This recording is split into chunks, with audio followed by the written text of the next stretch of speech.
This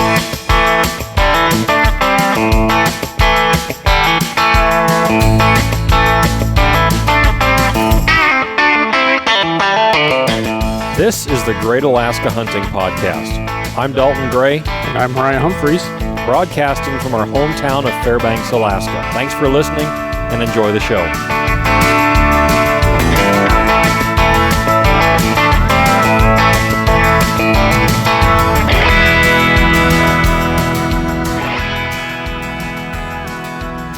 Welcome back to the Great Alaska Hunting Podcast, everybody. Thanks for joining us in this episode. How you doing, Mo? Doing well. Well, somewhat well. Just scale it back a little bit. Yeah, I mean, life's good. Have Always. nothing to complain about except that Yep. I'm not soaking wet and walking through the woods right now, tripping over trees. I'm not in the rough land of little sticks. Mm-hmm. Otherwise known as deer camp. Yeah, in this case. Yeah, I'm not down in the islands deer hunting. And Yeah. I contribute that to the slight amount of depression I've had over the last week or so. Yeah. I got home from work earlier today, and this week I've been bacheloring it, as the kids would say. Wife's out of town. And, you know, the house is so quiet. I've had so much time for, inner reflection. Right. And the thought crossed my mind while I was sharpening a knife, because I had helped somebody out with a moose earlier this week.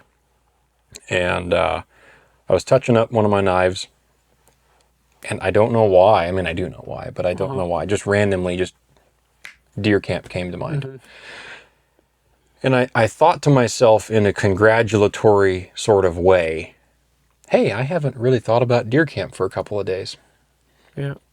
Because the week and a half or 2 weeks prior to this was when we were going to try to go this year. Yeah.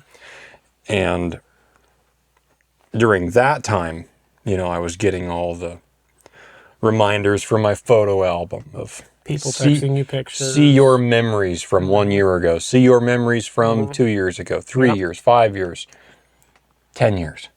Ugh. And it just did something a little bit harsh. That 10-year hurt was one to remember. Yes.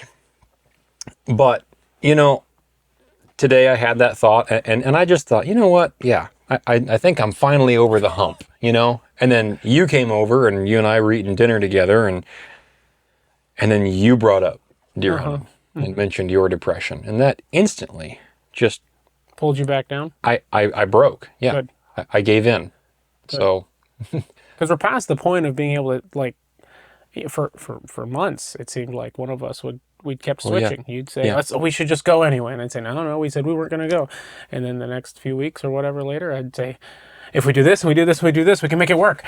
And then I would say, no, can't go. Got this. And then my wife looked at me at one point and said, "You're really going to leave 2 weeks after after I have a baby?" Yeah, that'll do it. No, I won't do that. Yeah. Way to kill the party. We'll go in December instead. Yeah. Well, we'll go close out the season. And then you were on the phone with Remy, and he's bringing it up too. Yeah, talking about all the tears we've been shedding. Awful. Just awful. It's, Oh, well. Next year is going to be huge. Lit. To borrow a word from our generation. Kids don't even use that anymore. Did you know that? Our generation used lit? Yeah, man. I got two 17-year-olds on my job site. Give that some context.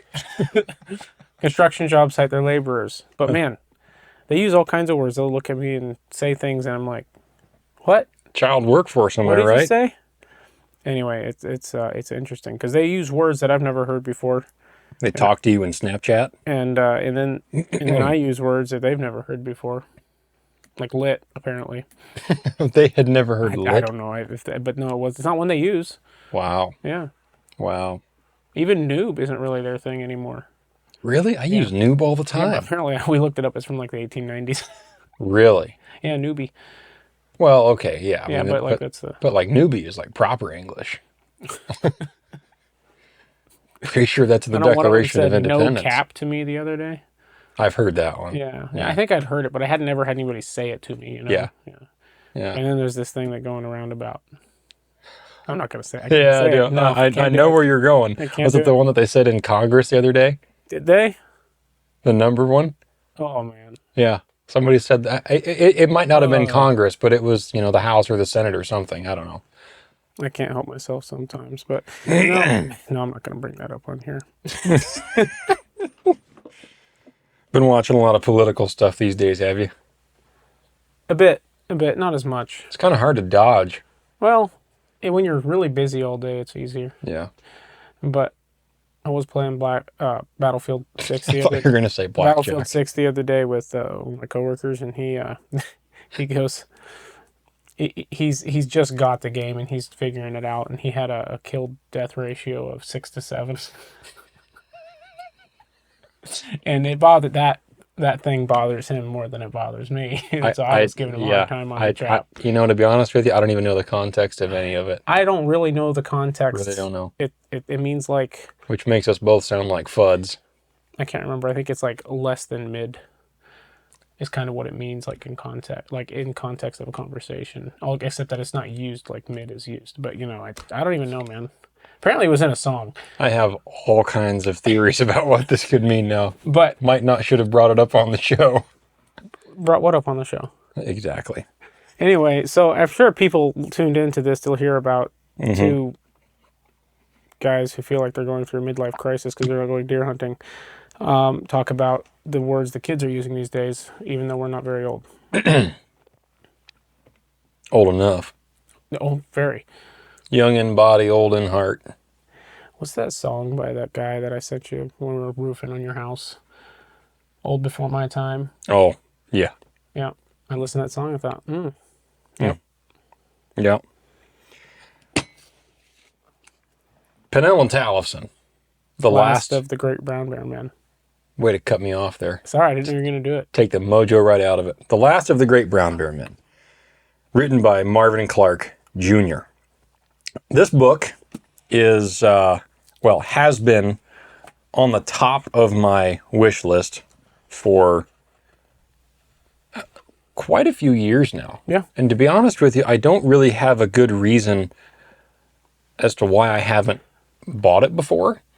Because every time you and I went to an antique bookstore somewhere around the state, I was looking for it. Yeah, and if it was there for $150, you would have bought it. I would have bought it. Yeah. But online, eBay or Amazon or whatever, because obviously you have to get them used. These are... It's been out of print for 45 years, something like that. Yes, yeah. Close to it. This one, first edition, April 1980. Sixth printing was 82. I think this was a little later printing. Seventh printing, 84. I think was the last printing was October 84. Okay. So 40 years. Yeah. It's been a while. We've mentioned it before on the podcast that this is what we're interested in. And wintertime is a slow time for what we like to do. We do have a handful of things planned despite not going to deer camp this year. However, we do still have things related to hunting that we kind of always have an interest in, no matter what time of year it is. Usually in the off season, which for us here in Alaska, late November is pretty well the off season for most areas. Yeah. There are a handful of areas left where some hunts are going on. Unless we were deer hunting. Well, right. Yeah, great example. Or winter caribou hunting in a handful of places. Or I know the Kodiak brown bear season is later than most. But that there are many aspects that involve our interests, and both of us have kind of been on a kick lately of reading old hunting books. Yeah. We mentioned, was it the last episode with Pete? Yeah. Yes, I believe so. We talked with him briefly where about.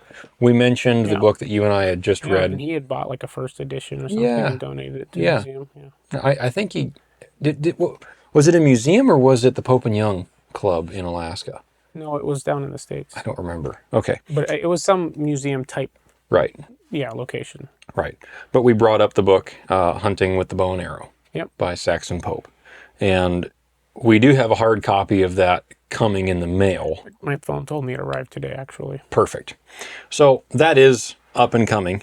And, you and I, even quite some time ago, discussed our interest in doing some book reviews because there is something special about just reading a book. Especially old books. It's quiet, it's peaceful, and it's thought-provoking, right? It's different than just entertainment for the sake of entertainment.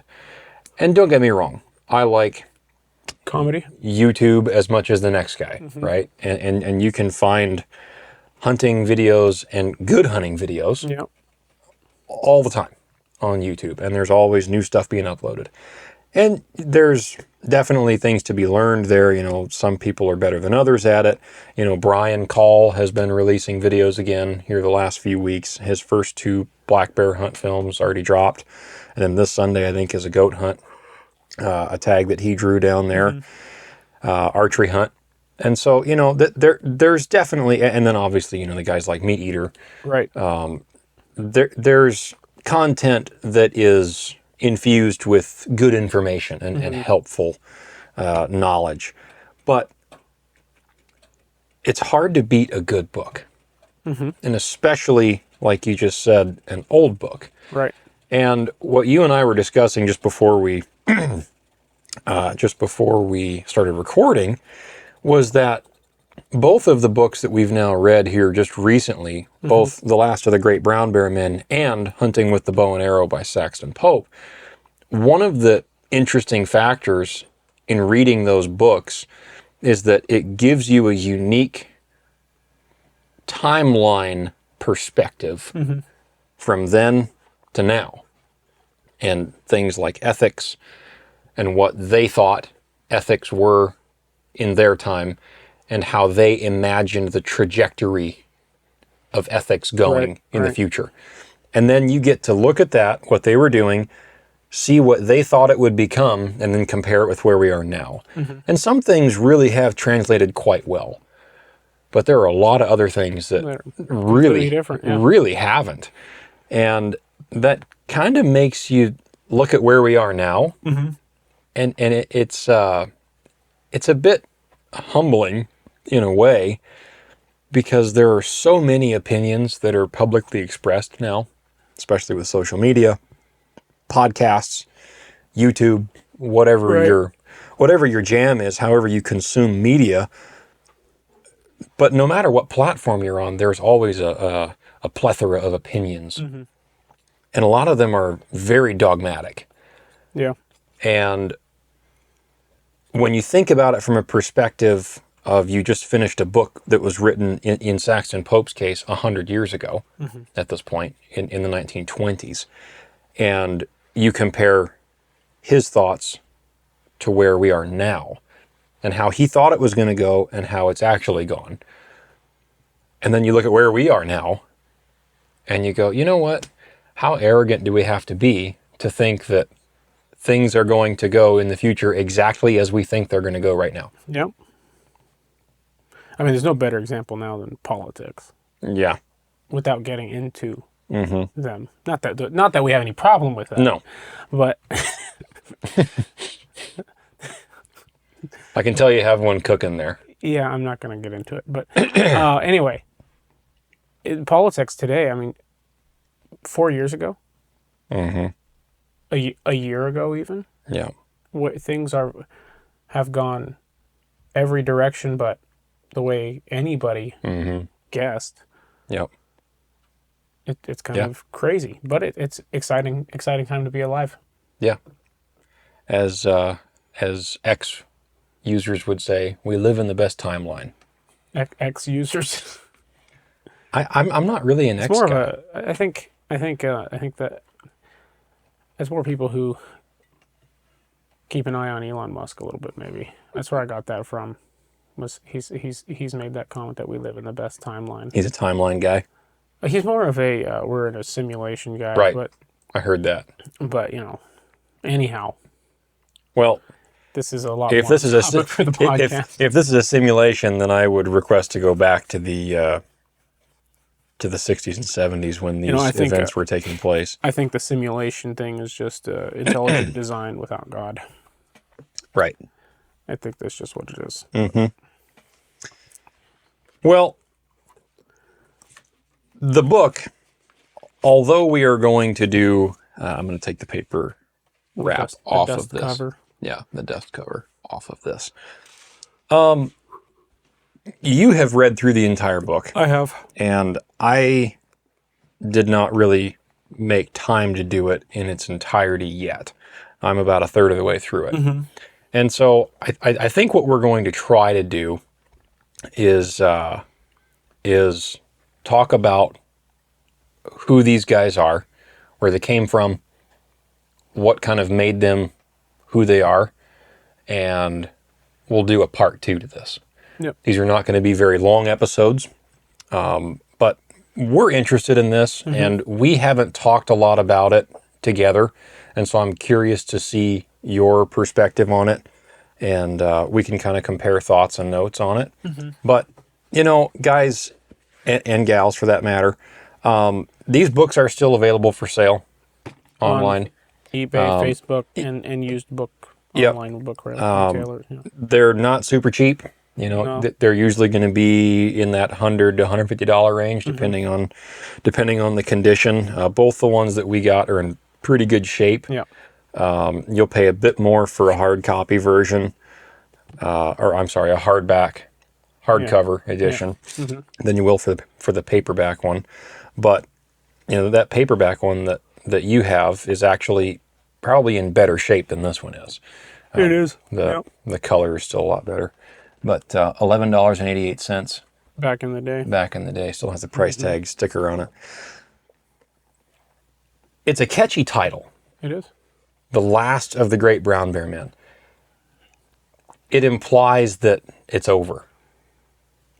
Did you have that thought? An era is over. Right. An era. Yeah. Yeah. And so reading the book and then knowing what we know now. Yeah, I especially, and we'll talk about this in the next part, but towards the end of the book, there was something of a heaviness. Really? Finishing that I felt, because he does tell the story somewhat in a linear format. Not necessarily initially in the start out, but towards the end, it starts to get a lot more where you felt like you've been on a ride and it's about to end. And yeah. I read the first 5. Let me check this.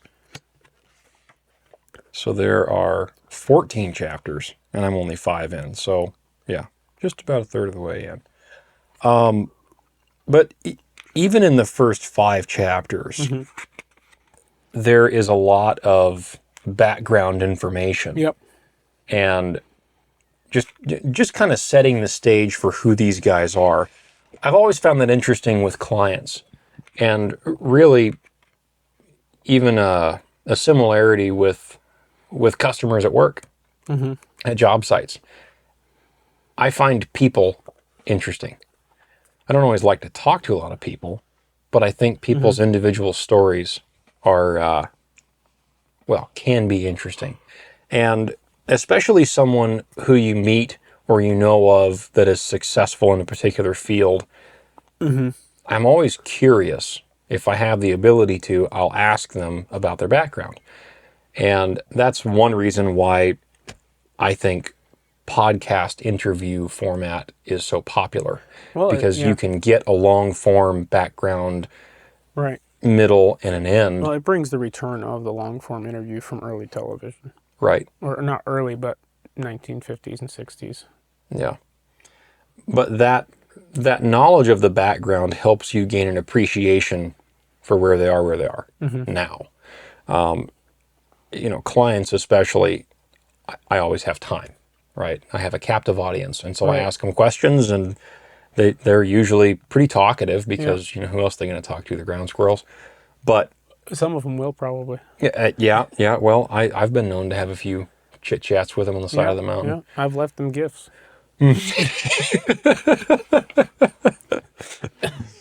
We'll move right past that one. Oh, okay. Just Yeah, for the sake of the audience. Mm-hmm. Yeah, Yep, for the sake of the sanity of the content, or cleanliness, yeah. rather. For the sake of all things decent. Yes.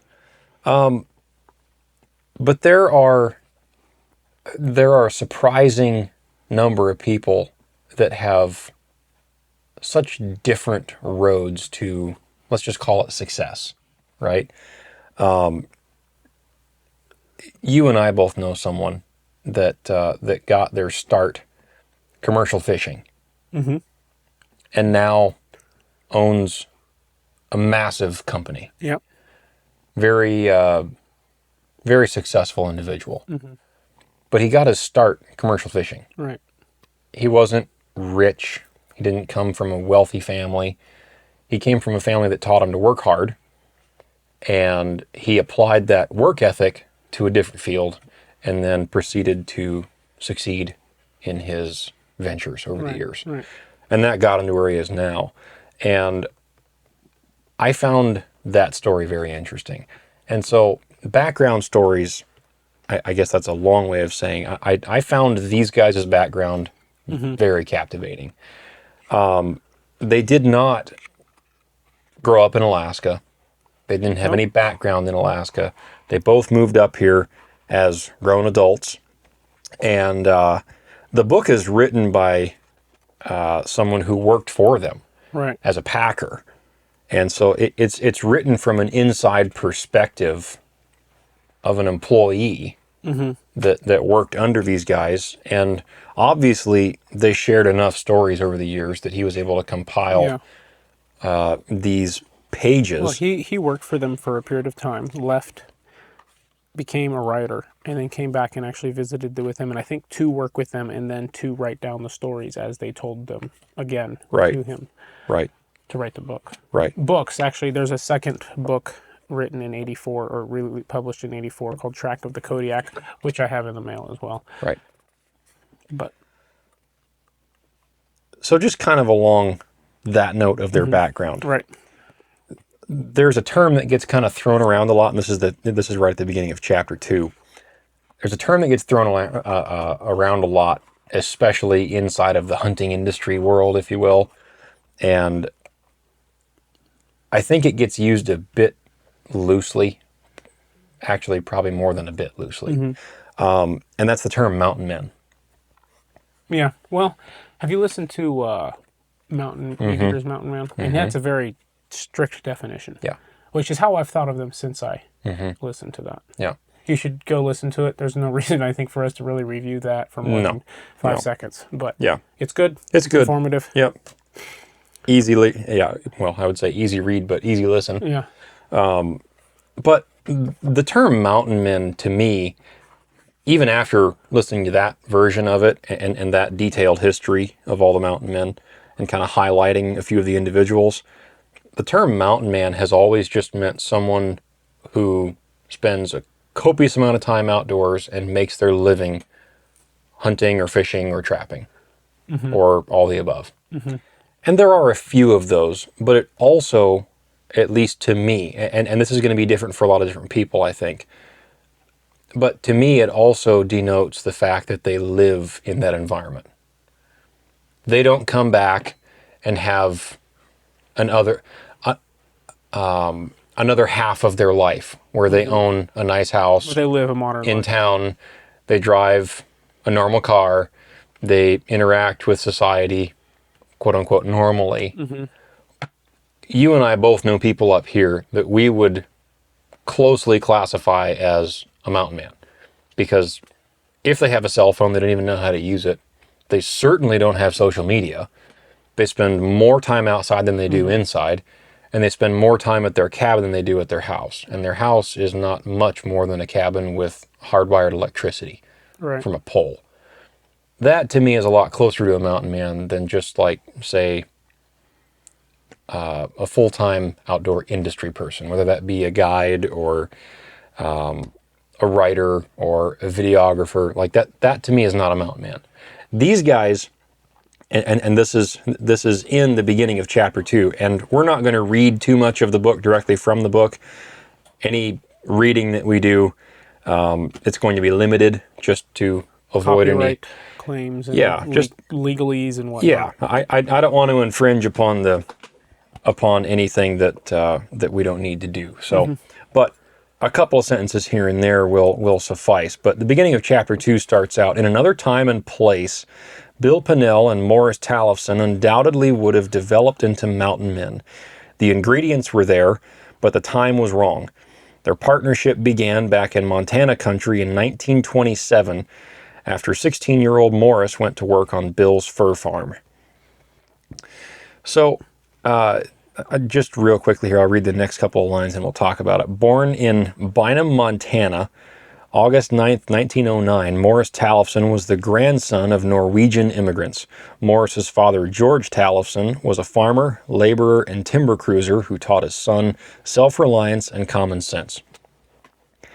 If they didn't give any other background about these guys other than that, you would have gotten the picture.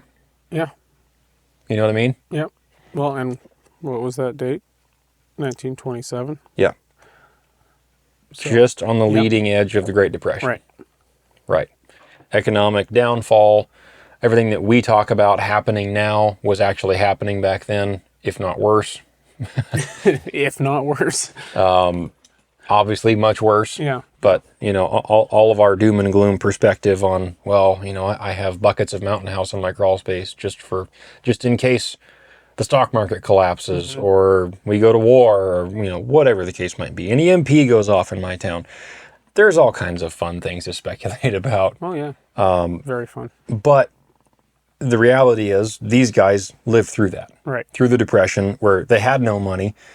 What money they did have went to buy bread and gasoline and hand tools where they could go make a living or attempt to make a living. And to them, making a living was just making a living.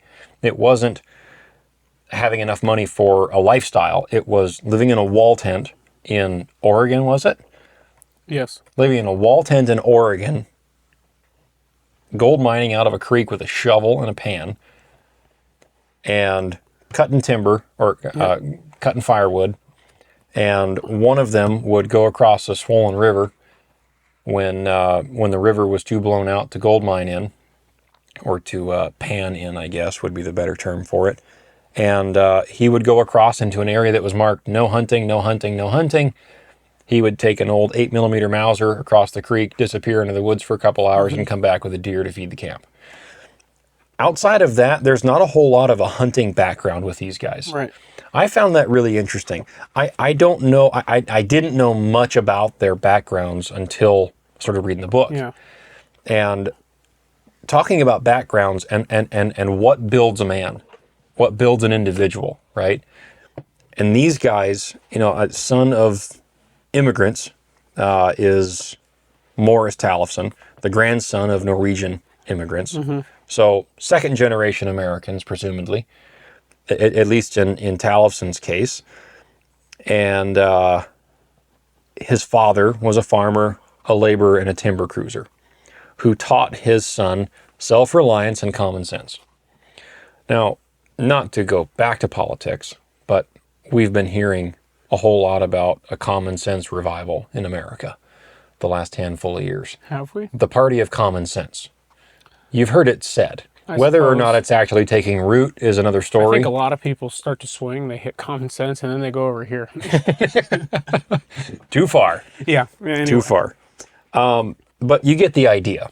The value of self-reliance and common sense from then to now, if anything, it's more valuable now than it was back then. Just because of the society of The lack rarity common of it, sense right. that we live in. Right. Yeah. The rarity of it now. Or That's at least better than a society of lack of common sense. Yeah. Right. But not really a large mention of any background in hunting except for necessity. Yeah, I believe that while so what Morris worked for Bill, right? Yes. And what On a fur farm. right, and so they not only did they farm fur, they bought and sold a lot of fur, Mm-hmm. and I believe there was some trapping involved in Yeah, that. yeah, So a little bit. for an outdoors background, obviously they lived in Montana in 1927, so you know how to live off the land even a little bit. Yeah, But yeah, like I said, there's no real hunting background except to eat right. A little bit of a Robin Hood element to it. a little bit. You know, there's a sign that says, and it's in the book. It says no hunting, no hunting, no hunting on the Yep. sign. And he would go out, and I think it made mention of the fact that he preferred to go close to dark Right. because there would be fewer individuals around in the woods to bust him in his activities. And it never mentions that he got busted. And would he have even been charged for anything? If you don't have food, I mean, at what point is that just survival, right? Right. And then at the end of chapter 2, chapter 1 gives a brief look inside of, at the time that this was written, and the perspective of active outfitting that this book gives. Chapter 1 is kind of in the middle somewhere. I don't even know if it specifies what year Chapter 1 is, and it's a little confusing that took first, place. but chapter 1 It is, sounds like they're a little bit older, doesn't it? it's the first hunt that the author was on Okay, you're right. Yep. as a packer. Yep, you're right. And that describes a difficult client, Yes.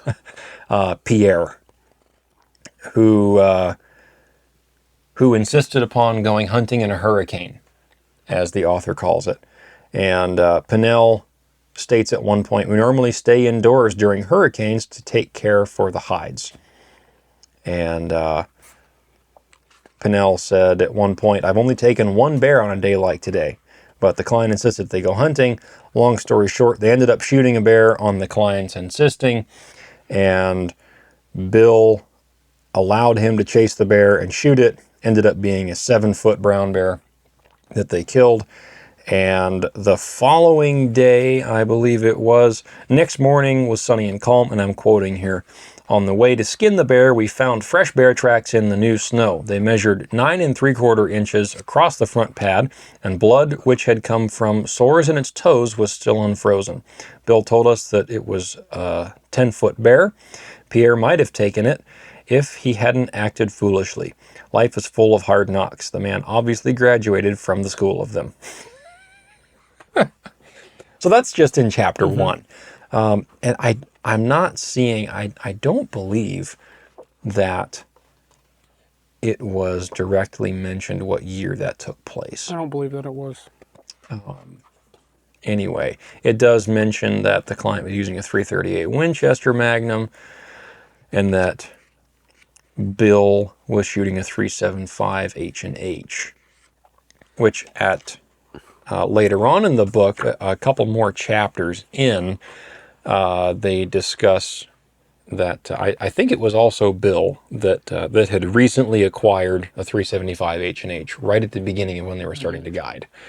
But the end of chapter 2 kind of ends with them coming to Kodiak. So during the Depression, like we said, they lived in a wall tent in Oregon. They cut firewood to sell. It was something crazy cheap per cord. And for those that don't know what a cord of firewood is, it's 4 foot tall, 4 foot wide, and 8 foot long. Some Alaskans would call it 2 full pickup loads would be a cord of firewood. Mm-hmm. How did your dad quantify a cord? Do you know? Oh, that looks like about 3 cords. That's a good impression right there. Well, I am my father's son. So. That's funny.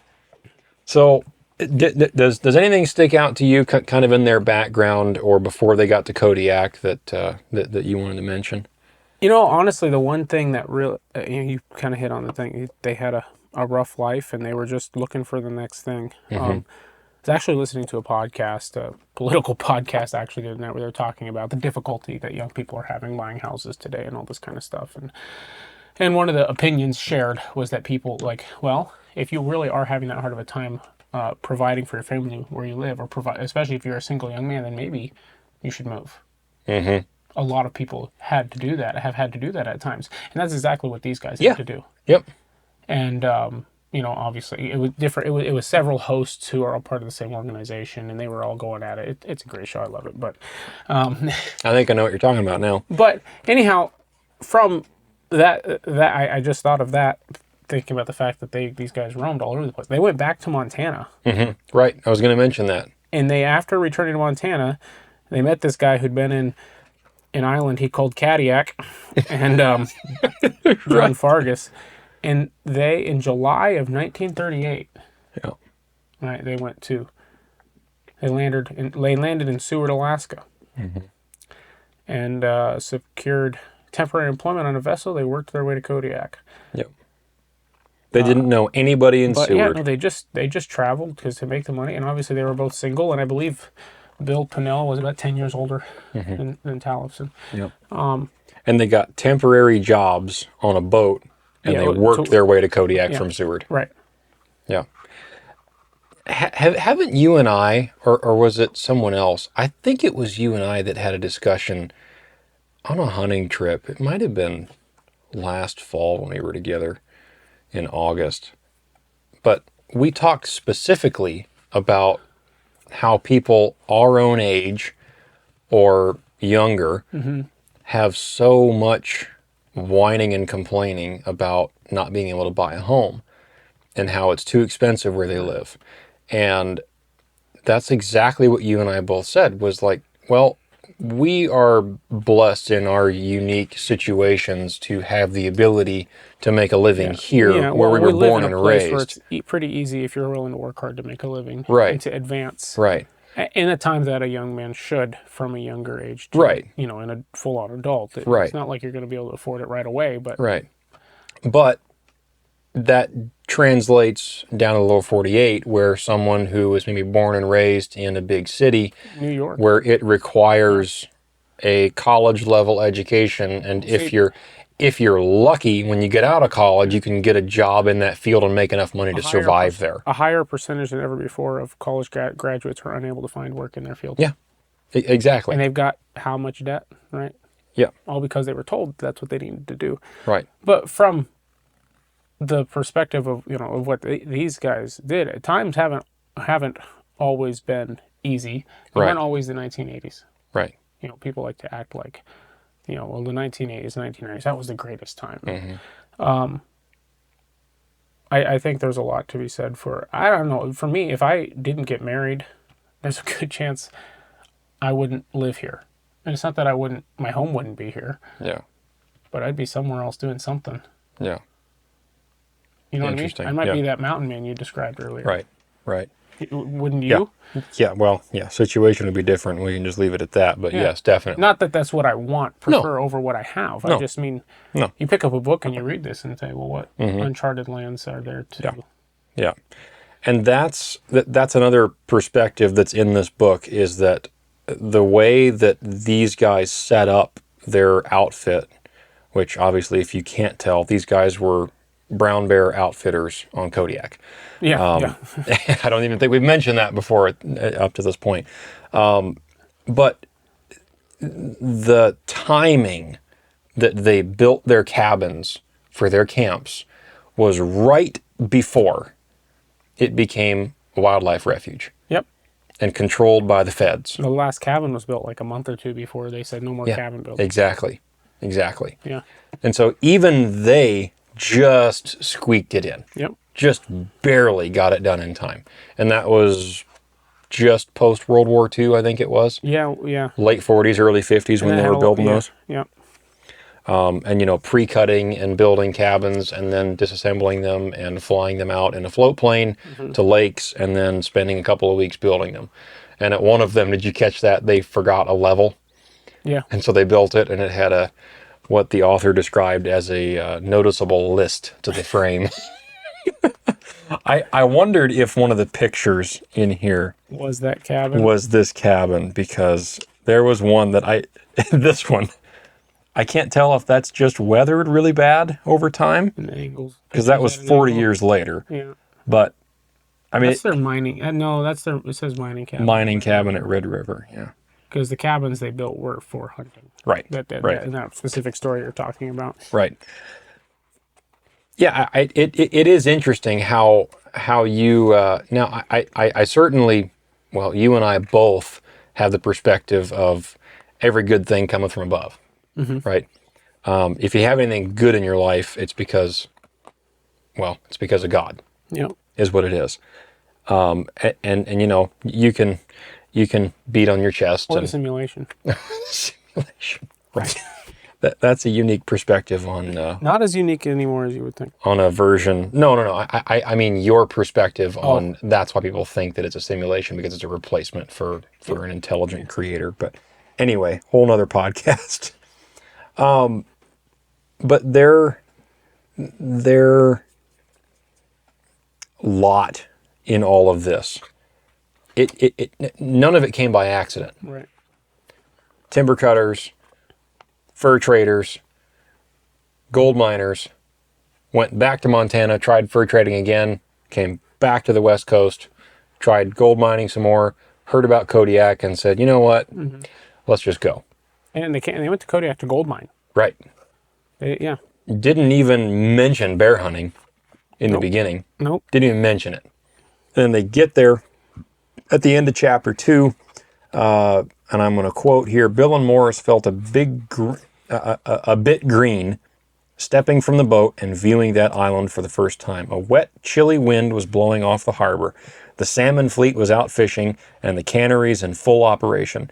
The salt air smelled of wasted fish, and thousands of seafowl busied themselves picking up tidbits from the brine. Man was processing sustenance from the bountiful waters of the North Pacific, those waters that surround the island. For these two wayfaring vagabonds, Kodiak could be the end of a rainbow. Bill Pinnell and Morris Talifson had at last found a land flowing with the equivalents of milk and honey, and the seeds of ambition that took so long to fall on fertile soil could now begin to grow.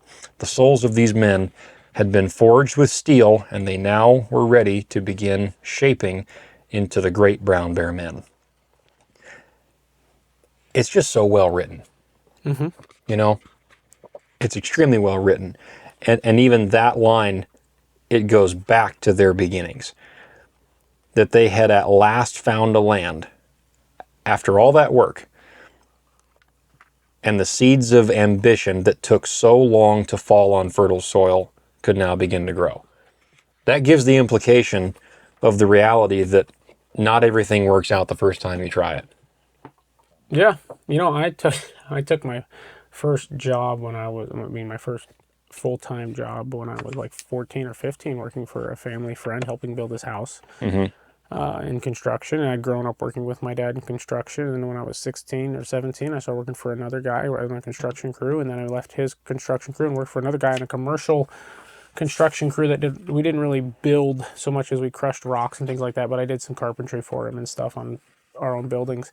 And I left that company planning on, I had gotten a certification for some computer stuff, planning on becoming a computer guy. I like computers. I still do. The reason we have a podcast is because of my hobby with computers. Exactly. And everything to do with them, not just one aspect. But you know what I do now? Construction. I have a crew of 5 guys. I'm not just a carpenter, I can't just leave. You even have child labor. Yeah, some 17-year-olds. Yes. Yeah. Yes, yeah. Yeah. No, I have a crew, and it may not even be where I land. Yeah. It's where I've landed now, and I'm giving it my best. But yeah. I don't know. I have a hard time with guys that just want their life to be able to plan their life when they're 17 and it go exactly according to plan. You're living in fantasy land. Yeah, but we have you get off of this, but we live in a world that tells them they can do that, and that's the way it should work. That's kind of the whole point of us doing some of these book reviews. Is it kind of brings you back to, well, if you want just a book review, this isn't the place to come. This is our version of a book Oh, review. right. This is the... But it's practical applications to what we are now. And we'll get to some more. This is the book club. Yeah. I mean, essentially, we're only missing wine. What's the first? That's an ingredient that we really won't miss. No. What's the number one rule of book club? There is no book club. Oh. Mm-hmm. Yeah. See what I did there? Mm-hmm. So, chapter 3 kind of moves along to the two men finding their way to what became home for quite some time, which was an old cannery. Essentially the rest of their life. Right. And there's a story of them getting swindled where they purchased some dollies from an individual, some fish. Oh, some fish, yeah. And someone sold them, I believe it was quantified as a kettle full of dollies. And they were hauling them to where they were going to go camp. And one of them says they didn't know where they were going. They just started packing up their gear because they were going. And when they got to where they were going, the Fish and Wildlife were killing 1,000 dollies a day and throwing them away. And they had just given someone hard-earned money because they were the suckers. That's very indicative of gold mining land for all of American history. Something else that's indicative of gold mining land for all of American history and Alaskan history for as long as I've been around and have read about is the beginning of this chapter 3. Shortly into this, it says that Bill and Morris would have to fight hell and high water to gain acceptance into their great land. As the two were unloading their gear, they were approached by 3 men who would turn out to be miners. "Are you here to fish or mine?" they asked. "We're going to mine," Bill answered. The 3 men simply turned and walked away. What a warm welcome to Kodiak. Yeah. Which, if you do buy the book and read it, you will discover that Kodiak was a mispronunciation from someone. Yes, that was a joke. That they found amusing and kept it in the book. Yeah. So, matter of fact, I still hear some people jokingly refer to Kodiak as Kodiak, and I didn't realize that actually was a thing. But anyway, chapter 3 kind of gets into the fact that they started mining after they became established on the beach. Assumingly they were staying in a tent of some sort. They had reached Olga Bay, and they tried to buy salmon from a fisherman, but he was afraid of breaking his union contract, which I thought was interesting. Yep. Union's been around for a long time. Yeah. But they started mining, and they after 12 days they had harvested 5.5 ounces of flaky red gold. And they said mining at least was excellent. And they were able to buy some more food and get a little bit more established. While carrying the old 8mm Mauser. Right, carrying the old 8mm Mauser. The cannery that he took the gold to would not buy the gold and insisted that it had to be taken to Seward, I think it was. The nearest bank was Seward. Anyway, they ended up making a deal with the cannery there. And then immediately, just a couple pages into chapter 3, World War II kicks off. And I'll just read a bit here. One day in the fall of 1941, as Bill and Morris were working on their claim, an officer of the U.S. Fish and Wildlife Service approached them. These guys have been around for a long time. This man was responsible for 2 workers at the Red River Weir.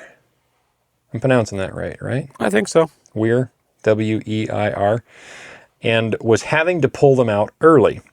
He asked P&T, Pinnell and Talifson, if they would finish counting the fish and then remove and stack the weir.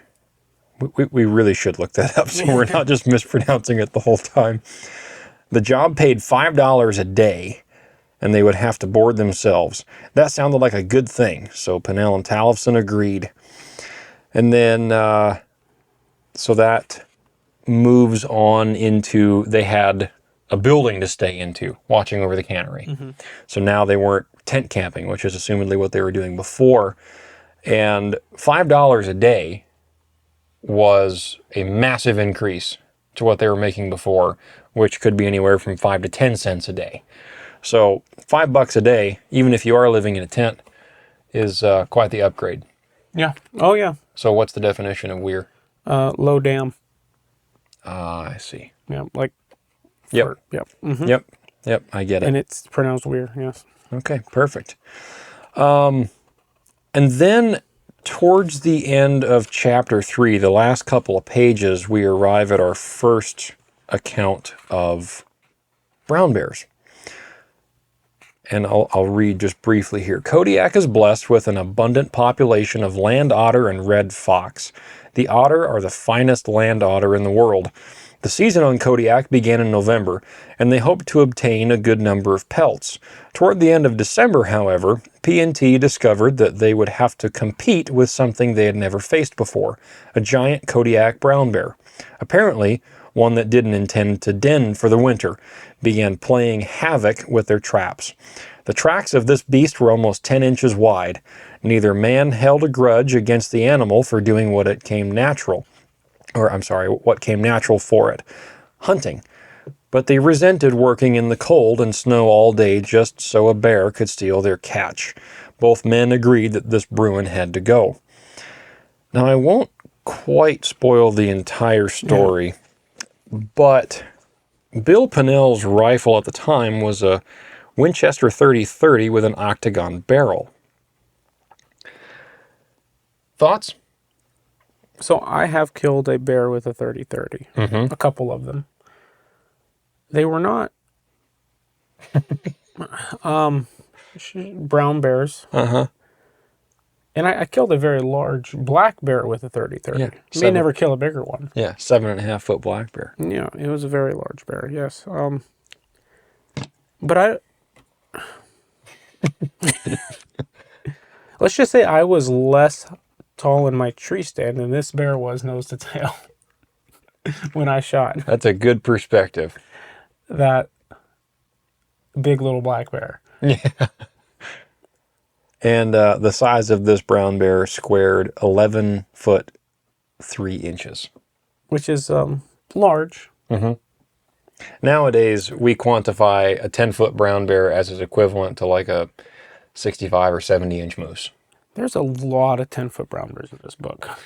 Yeah, which is another point. Yeah, a point of Pinnell and Talifson's guiding. This is from the back of the book, just for a little history, not history, but a little overview of their life, why there's such a big deal.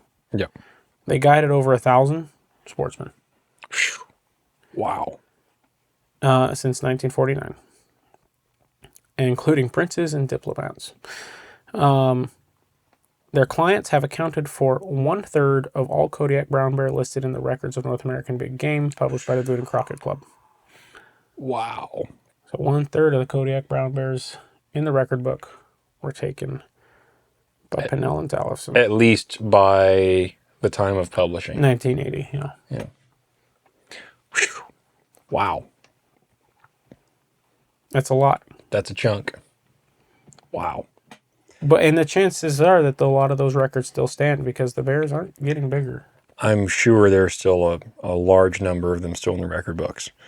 Now, we will say, as is the case in a lot of hunting stories, you know, the square measurements of a bear is a fleshed hide with no skull in it, laid down, and gently pulled evenly, length and width. You stretch it one way and stretch it the other way. You don't stretch it Right. overly one way versus the other. You let it lay as large as it will get without stretching. And then you measure the length, nose to tail, and you measure the width, claw to claw. You add those two together, you divide by 2, you get your average, and that's your square measurement. Okay? Sometimes they're wider than they are long. Sometimes they're longer than they are wide. They're like fishing stories. Yeah, they can be. They can be greatly exaggerated. Yeah. Now, I do believe it actually talks a little bit about the stretching thing in the book at some point. okay. I don't think I've gotten to that part yet. And it also Boone and Crockett records are not size of a hide, it's a skull size. Right. Which is the reason it's a skull size. Right. Because it's something that can It's be not measured subjective. consistently. Right. Right. And the way that you score a bear skull is length and width added together. Yep. Widest point, longest point, add them together, and that's your measurement. So, for instance, anything over 27 inches is usually considered a reasonable, nice trophy bear. I believe there's some skull sizes mentioned in here, not as much as the hide square. the hides. And they also do mention one or two that were weighed. That'll be interesting. Yeah, there was at least one that was weighed. Should I tell you? You want to wait? Sure, go ahead and say it. It's 1,400 pounds. Yeah, that's Yeah. that's about what I would think for a giant. Yeah. Wow. I think that one may have been shot. I may be wrong, but it may have been shot with like a 30-06 or something like that. Yeah. That's okay. So then back to the 30-30. Yeah. Okay, the octagon barreled Winchester. Yeah.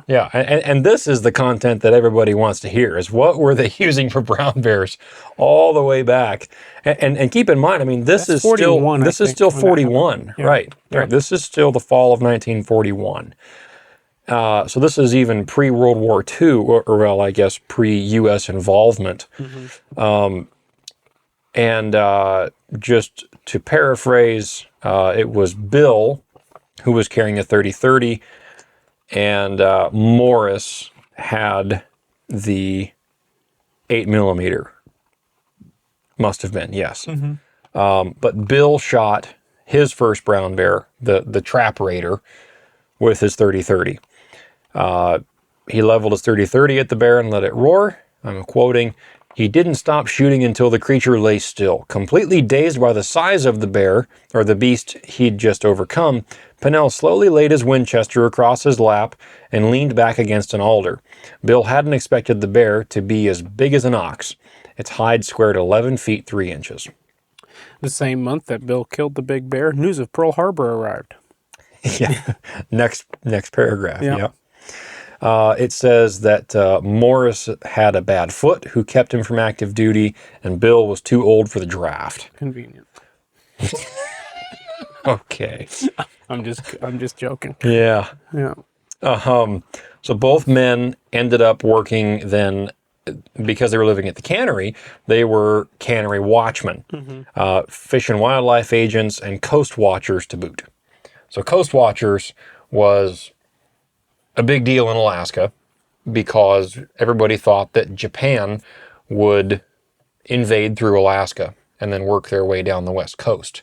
Because if they had control of Alaska, then they had control of the extreme northern Pacific. And just the strategic value of having the coastline of Alaska would have been very beneficial for Japan. So there was a lot of military activity in defensive posture ready for a Japanese invasion at the beginning of World War II, because at this point, we really didn't know what to expect, right? They'd bombed Pearl Harbor. Everything was kind of in disarray. And so there were a lot of civilians in coastal Alaska that were pressed into service as watchmen. And it describes here that they had white boards in the front of the cannery or on the top of the cannery. And when the patrol aircraft would fly over, if they had spotted Japanese ships or planes, they were instructed to place the white boards in an X for the airplane to see, so that they knew there had been enemy contact or enemy sighting. So also, at the same time, they were cannery watchmen and fish and wildlife agents. And so they were also tasked with overseeing commercial fishing, as it was back then. And that's another interesting factor, is their remarks on the commercial fishing. Did you catch that? I remember something about it. I'm not. You've read this more recently than I. Yeah. Although it was only 2-3 weeks ago for me. Lots happened in 2 or 3 weeks, and I've been depressed. So. You got the deer camp blues. Yeah. At one point, Bill fired his old 8mm in front of a fisherman in order to dissuade him from continuing in his illegal activities, as is described in the book. The crew reeled in their fishing gear and away Didn't it they have went. to do with where they were fishing? Yes. Yeah. It was at the mouth of Red River, an illegal set at the mouth of Red River. And then later on, it described that one of them tried to arrest something like 20 guys. Yeah, so That's right. yeah, Bill had single-handedly tried to take 4 boats and arrest 20 men for fishing illegally. And I'll quote here, "It was getting late," Bill says, "and the men were all armed. I was in my skiff and wasn't quite sure how it would turn out. I tried to take them, but they just went wild. I was armed. I had my hand on the .45 in the pocket of my old gray Mackinaw. And I thought, the first guy that comes up with a rifle, well, it would just be too bad." And then it concludes by saying Pinnell was unable to arrest that many men by himself. And then later on, they caught up with these guys. All 4 of those boats were tied up at a dock. And just when Bill figured the fishermen were going to pull out, a fish and wildlife boat, a floating court, in quotation marks, arrived from Kodiak. They held court on the boat and fined the fishermen $700 apiece. Yeah, that would be like what today? Well, considering that their wage was $5 a day for Bill and Morris. It doesn't take long to figure out that is the equivalent of, At least $7,000. I think it's over 10,000. Has to be. And then, of course, you always just add a factor of 10 at least, right? Yeah. It's a lot. $700 a piece. Yeah. For illegal seining. Anyway, after the trial, I found this funny. And this is a direct quote here. After the trial, one of the skippers who'd been a ringleader in the ruckus approached Bill and said, "We'll meet again. And when I get through with you, you'll be ready for Painless Parker." Painless Parker was a dentist in Portland. So apparently our disdain for painful dentistry has carried on through the last 80 years. So later on, Bill meets this guy. Oh, does he really? Oh, yeah. And he asks him what he's doing. And he says, "I'm doing the same thing you used to do. I'm chasing fishermen as an enforcement officer."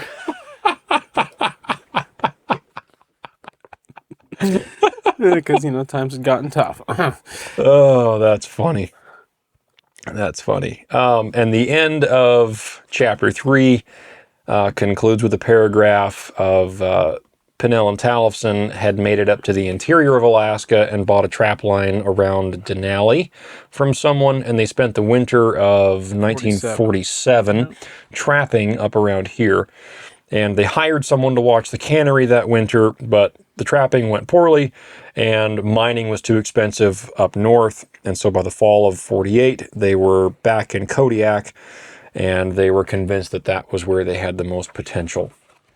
And then chapter 4 gets into fish and wildlife, and just for the sake of safety, and respect for author and copyright, we're not going to read any more direct quotes, so this will all be paraphrasing going forward. Fish and Wildlife suggested to Bill and Morris that they become wildlife guides. Bear guides. Yes. Yeah. But Fish and Wildlife suggested it. Yes. My, how the turntables. Yes. Now I think they would rather write you a check to not be a guide. So anyway, this is U.S. Fish and Wildlife. This is not Alaska Fish and Wildlife, because Alaska was not even a state yet. Correct. You're still territorial. And keep in mind, Alaska had only been bought from Russia in 1867. Right. So that was a while before, but not even 100 years prior to this. Right? Yeah. Very, very old time. Would have been a cool place to visit, Alaska, 100 years ago. As a matter of fact, a great side note to this would be, I don't know if we can do this or not, if we need permission, but there is an old YouTube video of Pinnell and Talifson. Could we post a link to that? Well, we could publish a link to it because then it would be providing a link to somebody who's made it available. Okay, so there is a YouTube video that you can look up on your own, or if we can, we'll put a link in the description of this podcast episode. It's old-fashioned, narrated. I mean, I'm surprised it's even color footage, really. It was in 59. 1959, and it was it's a compilation of bear hunting footage with Pinnell and Talifson from a client. It was from a client who took camera gear and everything and tried to self-film his hunt. Right. And 2 bears get killed, I believe. Yep. Yeah. At least one of them was shot with a 30-06.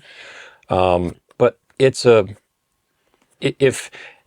if you haven't read the book, but you're going to, don't watch the YouTube video yet. Read the book and then watch the YouTube video, because everything will mean a lot more. Yeah. You know what I mean? Yeah.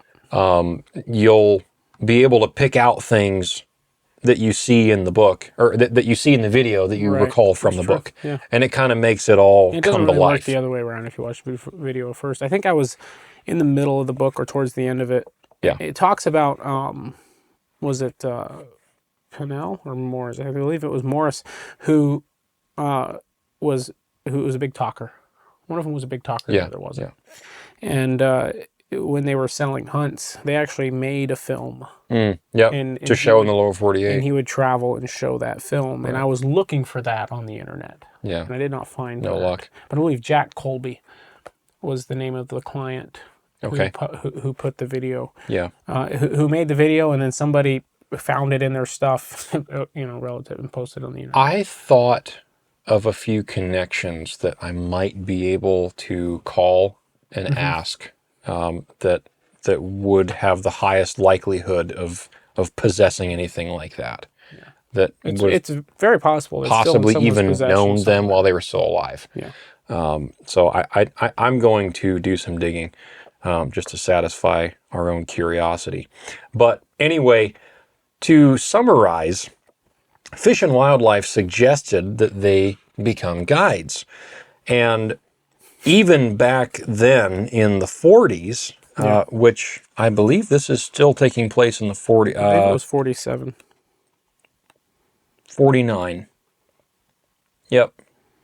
Spring of 49, they had their first hunting camp at Fraser Lake.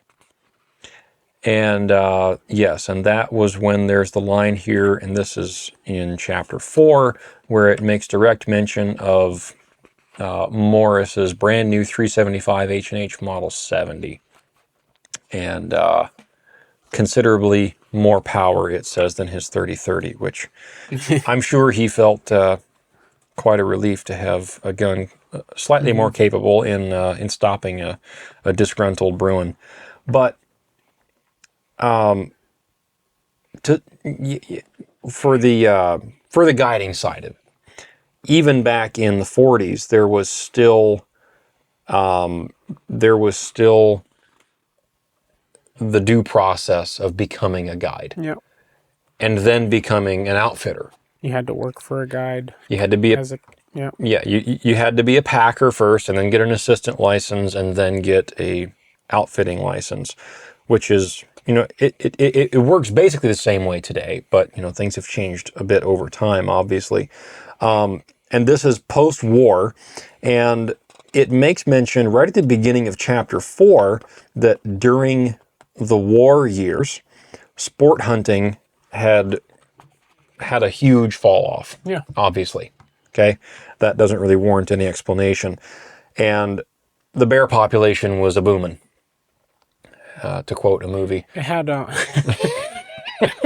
it had returned to what it had been known as right a long time before, because before the war, up until the war, the hunting was right very widely spread, and they'd killed a lot of bears. And so if you figure, 41 up until 47, 48-ish. Before it starts to become popular again. Yeah. Right. Before, wartime economy. Right. and now And all the materials guides are had left and available. retired. And, Exactly. yeah. And yeah, you brought up a good point about the local perception of a greatly decreased bear population, because the natives that lived in Kodiak shot them for food regularly and to get rid of pest bears, but the natives there would eat them. And the commercial fishermen would shoot them from boats because they viewed them as a pest. Yeah. They didn't want them on the beach. They didn't want them interfering with cannery or mining operations, and so they would just shoot them on sight. They were just a big pest. So the perception was, and very likely was a reality, that anywhere there was any human presence of any kind, there were likely not a lot of bears around, because anything that got seen got shot if it was reasonable.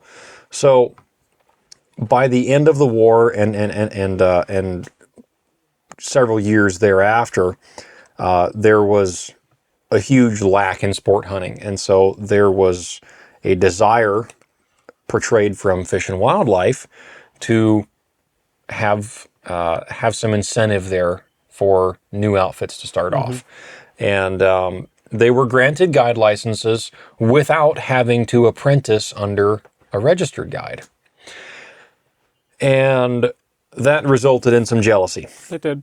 on the part of another outfitter who had already been there for some time apparently, and was greatly Who claimed the whole side of the island for himself. right.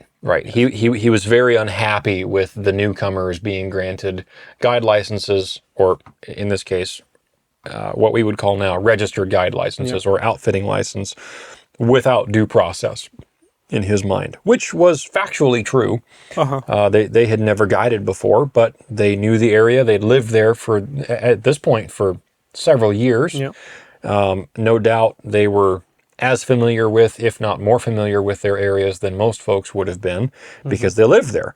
And that's where they're making their living. And that's worth noting. That's kind of a blank spot in the history, because nothing really exciting happened, except they grew, they got experienced, no doubtedly learned a lot of hard lessons as what we would call noobs. There, we use the word in a sentence.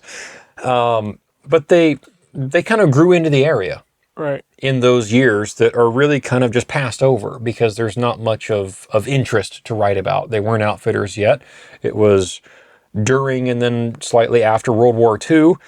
And now we get into the guiding aspect of it. But it's important not to forget the fact that they didn't leave.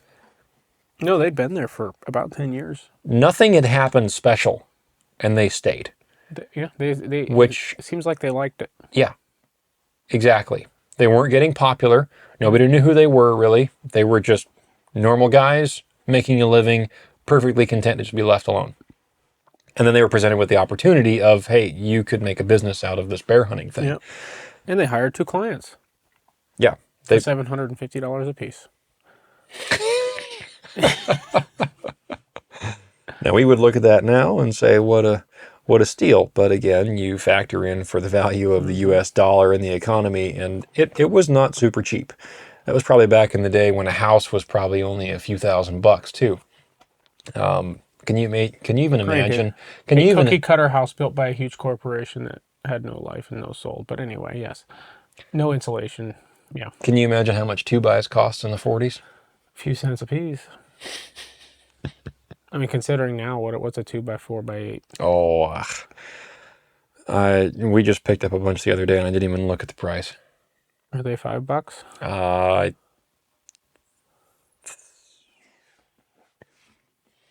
I'm gonna check before I say the wrong thing, but I'm old enough to remember them being $3. Yeah. And then they hit like 8 or 9 during the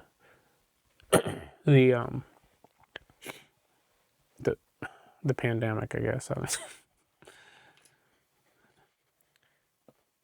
The Rona. Yeah. The great scamdemic. Oh, there you go. Yeah.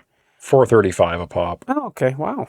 Well, that's actually surprisingly decent. I thought it was right around $5, but That means I didn't want to say unless I knew for sure. 25 2-bys is over $100.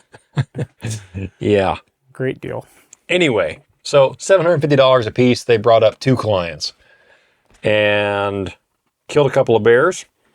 Then that other outfitter found out about it. Yep. And was very, very flustered at the fact that these noobs were able to come into what he had claimed as his area and kill a couple of bears that he could have made money off of. And so Fish and Wildlife told them that after this other master guide, which they didn't even name, by the way, I thought that was interesting. But no doubt, kind of a matter of mutual respect. Even if you don't get along with somebody, you can still be friendly and give them common courtesy. And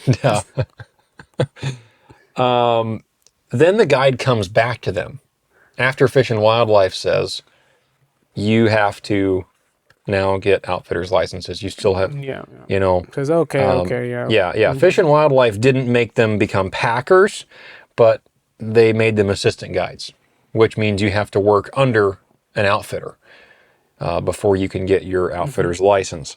So this other outfitter or master guide came back to them and said, hey guys, you can contract under me. You guys bring up 2 clients and I will take care of the contracting. And Pinnell and Talifson smelled a rat, and they were right. And they consulted someone about it, and they said, yeah, it's a good thing you didn't do that, because the first thing he would have done was send a letter to Juneau, which presumably was the headquarters of whatever the Big Game Board of Commercial Services would have been back then. That's what it's called now. That's kind of the oversight committee for professional hunters in Alaska. And I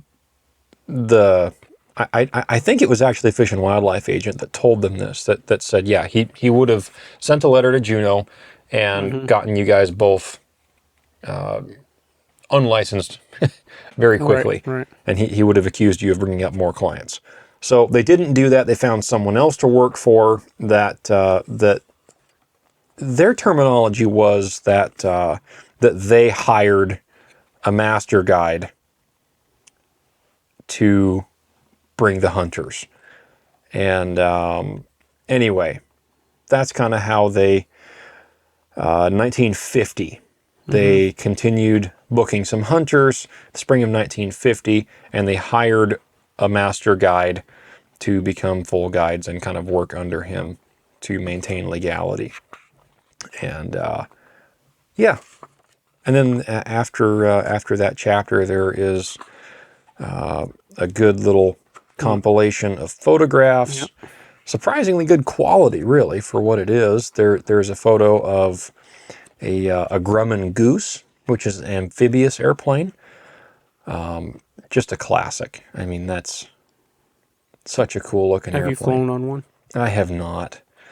I would like to. They used to be fairly ubiquitous across the coast, right? Oh yeah. They were all over the place especially back in these days. A lot of them were left over from the war. World War II, yeah. The U.S. Navy had a version of this plane called the PBY, and that was a very popular amphibious transport reconnaissance plane. It would act also in the capacity of anti-submarine operations as well, because something happens, you can always touch down on the water.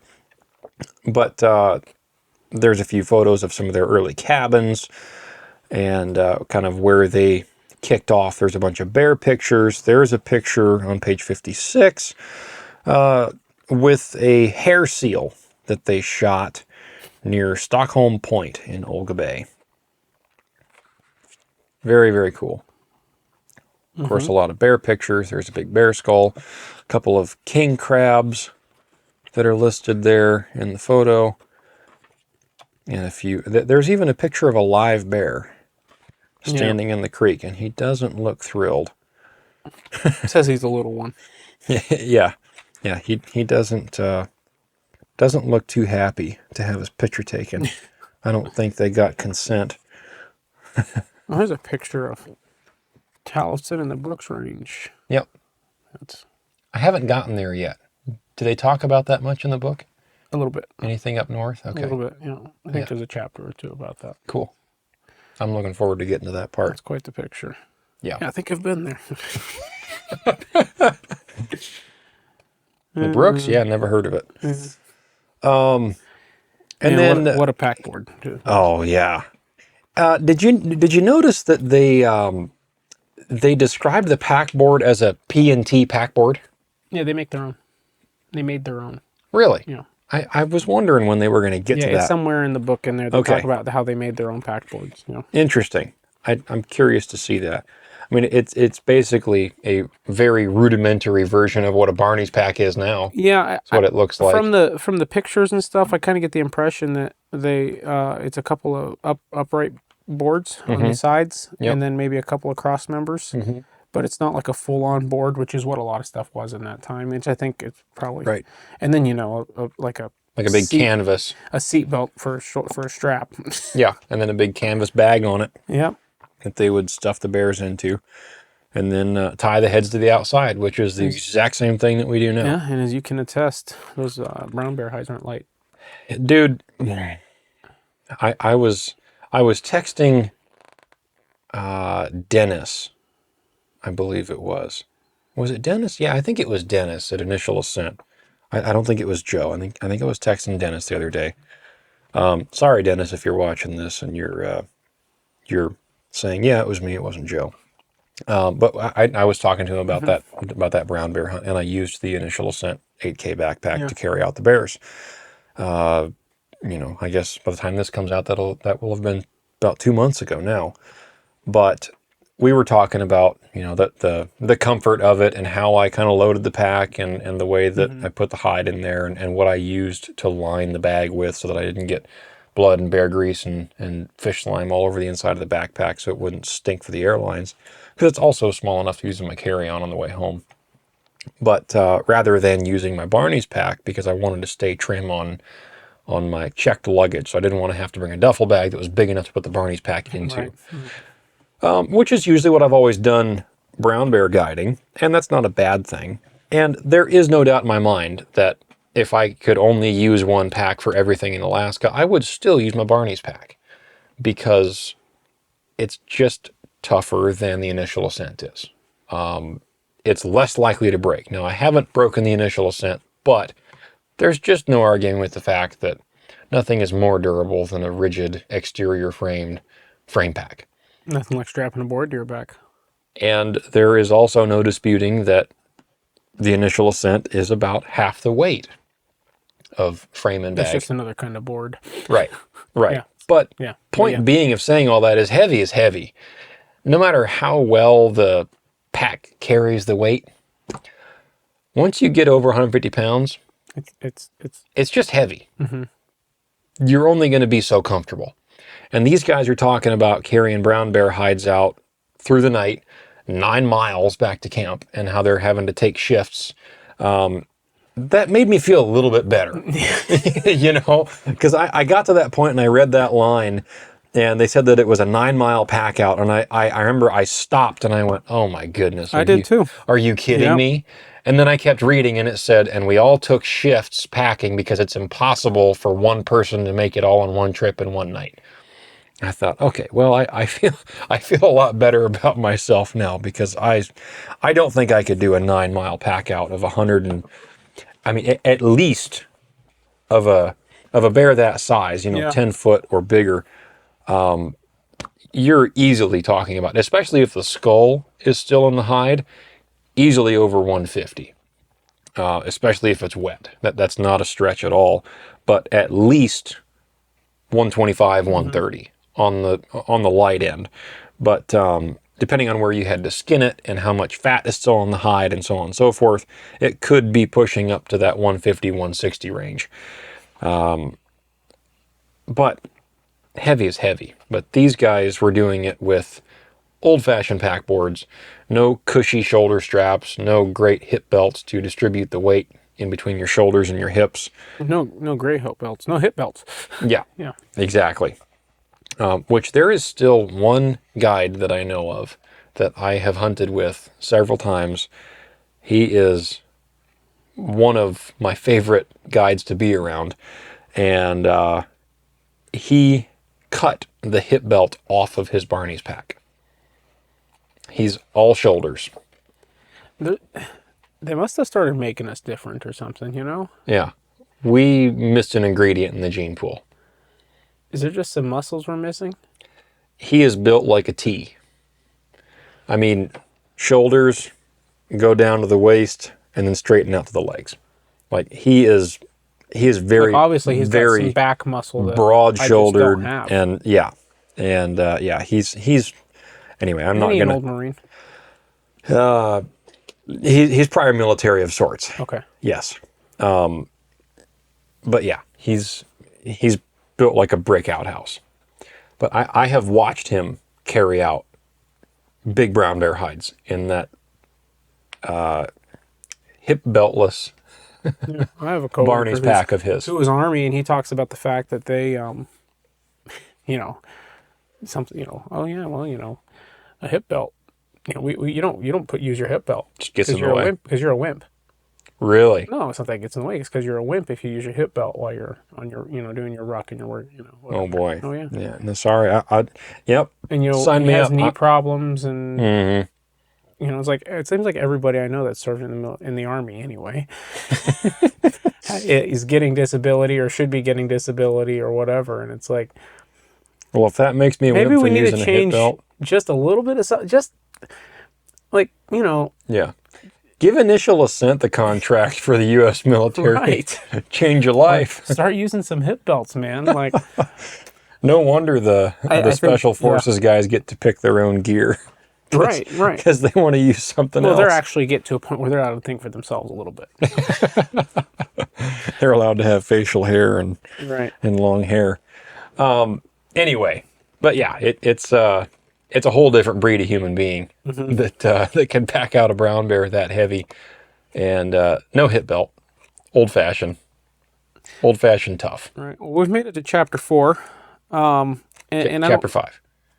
we haven't talked about chapter 5 yet. We didn't.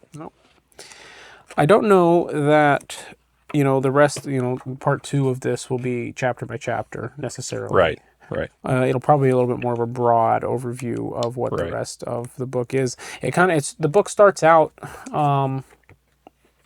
with what we've talked about, and then it kind of gets into a lot of stories, and it progresses towards, towards the end of, towards the time period when I think there's a lot more to cover there. the author wrote Yeah. the book, and which was in 1980 when it was published. And these two men had a lot of influence on Alaska hunting politics. And a lot of that is described in the book, and I think I'd really like to talk about a lot of that stuff. Yeah, I agree. And if you want to read the stories, well, you got to get the book. Yeah. We wanted to do an audiobook style narration, Yeah. but we can't for copyright reasons with this book in particular. Anyway, if we can find some other ones we may do something like that. If we are ever able to do an audiobook style, just to be able to make it more available to people, we will do it. I'm actually thinking about reaching out or figuring out who I need to reach out to about that with this particular book. Yeah. Just because there's so few hard copies around. Right. And I think... Because I don't believe this publishing company exists anymore. Yeah. Which means that the copyright is probably owned by the family. And there's like a 90-year thing on copyrights. Yeah. So, well, yeah, we'd be old. The only other thing, I guess, that's in chapter 5, which kind of gets into one of their first hunts as legitimate guides, it directly mentions the end of the cabin building that they were able to pull off. It's kind of the start of the politics, really. Right. In 5. Right. They owned cabins on Fraser Lake and Red Lake. I guess it's plural. Fraser and Red Lakes. And they were going to put one at the south end of Kodiak Lake. And the Fish and Wildlife advised them that if they were going to put one at the south end of Kodiak, then they'd better do it now. Yep. And that was the one that we were talking about earlier, where they cut lumber for the cabin and chartered a flight to fly the materials into the lake.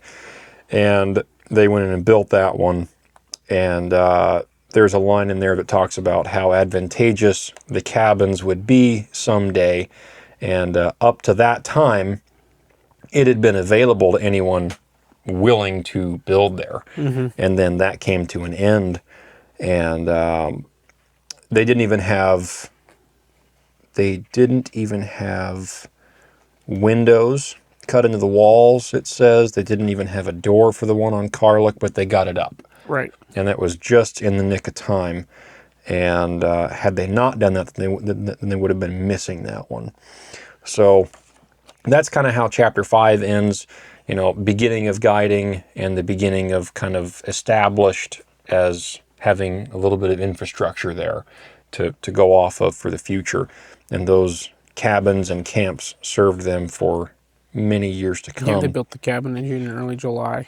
Yeah. The law was passed that they couldn't build any more cabins. Yeah. Yeah, they, well, I think a good way to end this would be the quote. Every one of these chapters is listed with a quote from Bill or Morris, and this quote from chapter 5 is, "We've worked hard for what we've got, Morris and I have." It's good. Yeah. Roundup for kind of what we've talked about, who they were. They were hardworking guys. Yeah. Worked a lot harder than I probably will ever have to. Right. I guess what we've talked, kind of what we talked about with just people today, kids today have no idea of how good they have it. I don't know how good I have it for sure. Right. I mean, the fact that I have access to everything almost ever written in the palm of my hand, and you know, I'm going to go jump in a warm pickup truck and drive down the road. I own 2 pickup trucks, right? And but things are so hard right now. Right. The fact that I got really tired of driving a cold diesel to work. Yeah. And I've done some of the things to fix that, right? But one of the things I ordered for about $50 was a nice, comfortable, plush pad that's a heated seat for my pickup truck. Yep. There was a time I thought about doing it. I thought, no, I'll get made fun of, and I just don't care. Yeah. And but I think I ordered that and it arrived in 3 days. Yeah. Is it working good? Yeah.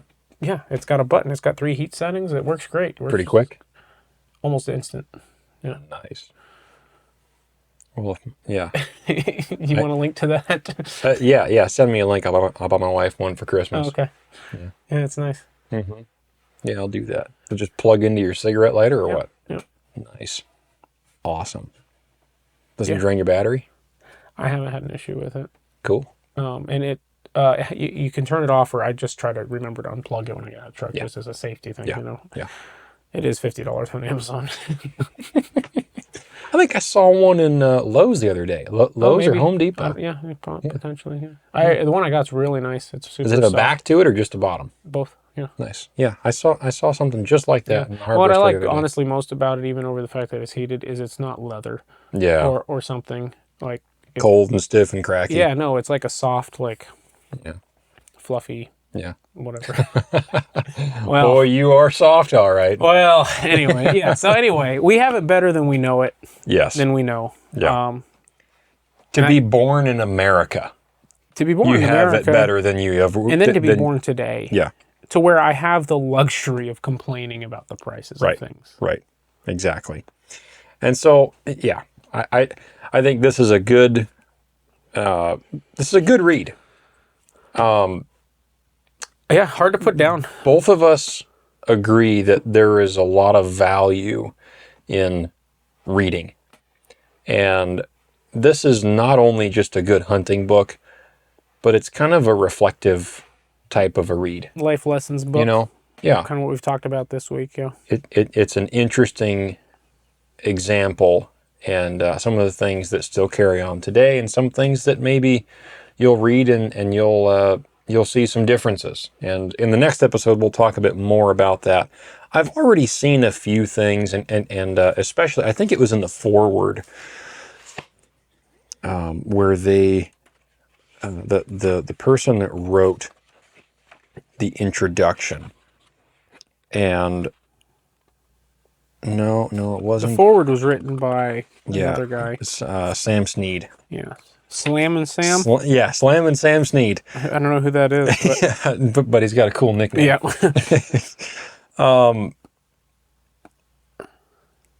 I think we should read just a bit of this. I think we'll be fine to do that. There will continue to be a great brown bear and brown bear men, but in a far different context, simply because one cannot stay inexorable, change however he might wish. Alaska will remain the great land in an undiminished sense for today's generation and tomorrow's, but that greatness will be a different greatness because of the new dimensions, because enlightened people can see that they can shape change, and they will. Here then, between the pages of this book written by a new generation, is acknowledgement to achievements of the past, to history that both chronicles the past and serves as prologue to a future for the continued and wise utilization of the Alaska outdoors. Even just that implies that things will always be changing.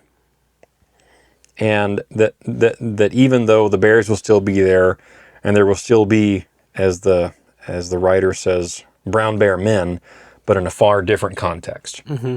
That implies that this was the end of this type of what the author describes as brown bear men. That's great, not just brown bear men, the great brown bear men. Yeah. Right.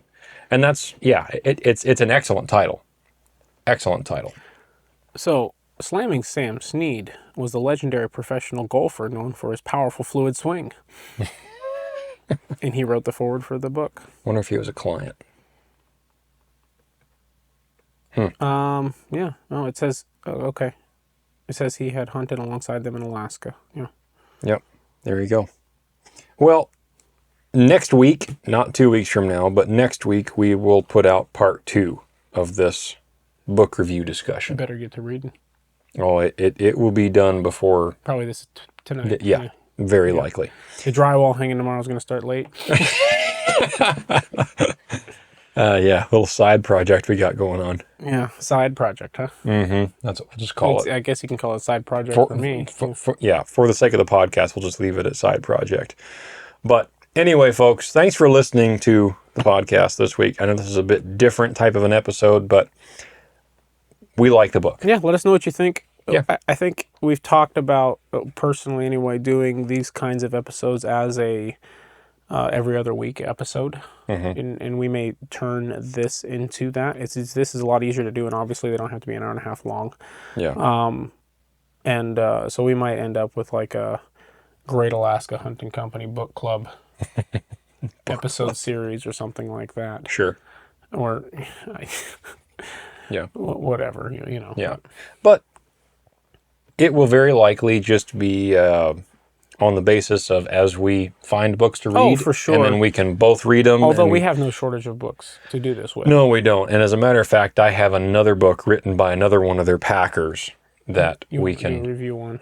Possibly. Yeah, possibly. Potentially. I have not read that one yet. Yeah. So I need to loan that one to you so you can read it. And then there's as well. the next one written by Marvin Clark, and that one may be worth a review itself. So. Mm-hmm. Exactly. So we appreciate you guys listening. Go out and order the book, Pinnell and Talifson, Last of the Great Brown Bear Men. If you like the podcast on whatever platform you're listening or watching on, YouTube, Apple Podcasts, Spotify, Audible, Podbean, whatever it might be, use the 5-star review option if you would be so kind. That helps us promote the show and put it in front of more listeners and suggest it to more people. Leave us a positive written review if you feel so inclined. We appreciate it. And again, that does the same thing. Mm-hmm. That's about the only way that we ask for our listener support. If you do have questions, comments, or suggestions, you can shoot us an email. You can look us up online at thegreatalaskahuntingcompany.com. And there is a contact button there that you can shoot us an email. If you'd like to reach us on a social media, probably the easiest way is to look either one of us up on Instagram. Just search our names, Dalton Gray or Mariah Humphreys. And I'm sure we'll pop up there somewhere amongst the bot farms. What? No way. Well, thanks for listening, folks. This has been fun, and we'll see you next week with part 2 of The Last of the Great Brown Bear Men. Thanks for listening. Tread lightly. but don't tread well.